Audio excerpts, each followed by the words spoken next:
Hashama harka fuunee kabajamtoota fi jaalatamtoota hordoftoota Siibootu akkam jirtu nageenyi rabbii bakkuma isin jirtanitti isiniif yaa baay'atu. Guyyaa har'aa viidiyoo biraatiin deebinee walitti dhufneerra. Viidiyoon kunis ilkaan kan keenya kan nu jalaa dammaa'ee kan tortoree akkasumas gurraacha kan keessa qabu mana keenya teenyee baasii tokko osoo hin baasiin meeshaa mana keessa jiru keessaa fayyadamnee daqiiqaa 5 keessatti ilkaan keenya akka aananii akka addeeffachuu dandeenyudha. Viidiyoon kan guyyaa har'aa warroonni guyyaa har'aa gara mana kootii dhuftan anaa dhufu isiniin jedhee jira. Ani siifoodha. Siifootuubi yuutuubii siifootuub jedhu sabiskiraayib godhaa akkasumas laayikii hin dagatinaa. Yoo viidiyoon kun isinitti tole hiriyaa keessaniifis sheerii godhaa akka itti fayyadamanii irraa faayidaa argatan isiniin jechuu jaaladha. Kallattumaan gara video ko kan guyyaa har'aatti isin dabarsaa aga dhumaatti na wajjin. Okay, jalqaba irratti kaarotii qabaachuu qabna. Kaarotii tokkicha erge qopheeffannee isonnaa isa hundaallee isaarra kaarotii kana jechuudha. Irraa qola isaa hundumaa irraa kaasna. Maalidhaa fi kaarotiin fayyaa keenya baay'ee barbaachisaadha. Ilkaan keenya qulqulleessuu bichaadha osoo hin taane kaarotiin waa baay'eedhaafidha kan inni nu fayyadu. Odoo waan akka kireemii, waan akka zayitii, waan adda addaa kaarotii fayyadamtanii unkaan fayyaa ija keenyatiifuu kaarotiin baay'ee barbaachisaadha. Erga akkasitti qola isaa irraa kaasnee leemoonidha yookiin loomii kan akkasitti qixxeessa adda dhoosna. Achi booda kaarotii safaannee qulqulleeffanne san ifaan sonna. Karaa isaa garuu karaa xixiqqaa ta'uu qaba. Karaan itti daakamu kun akkuma isin argaa jirtanitti karaa baay'ee xixiqqaadha. Maalidhaa fi hoggaa ilkaan keenya itti rigannu yookiin immoo hoggaa waan adda addaatiin waliin mannu akka wal fudhatuuf karaa xixiqqaa kana itti faanna. Akkasitti erga faannee bulleeffannee baay'ifannee booddee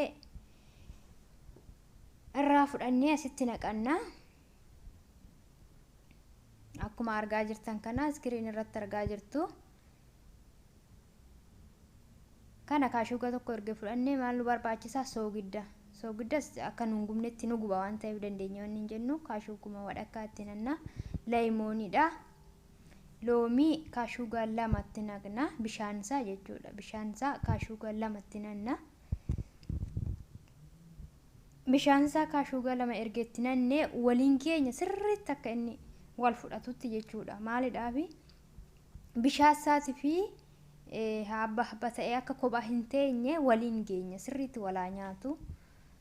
Waliin geenya erga sirriitti waliin geenye akkasitti wal fudhatee koolgeettii yookiin immoo saamunaa ilkaanii kanuma manaa qabdan laazim koolgeettii barbaadu osoo hin taane saamunaa ilkaanii haa ta'u. Saamunaa ilkaanii gosa baay'eedha kan hin jiru. Saamunuma ilkaanii haa ta'uudha. Saamunaa ilkaanii akkanatti itti nanna.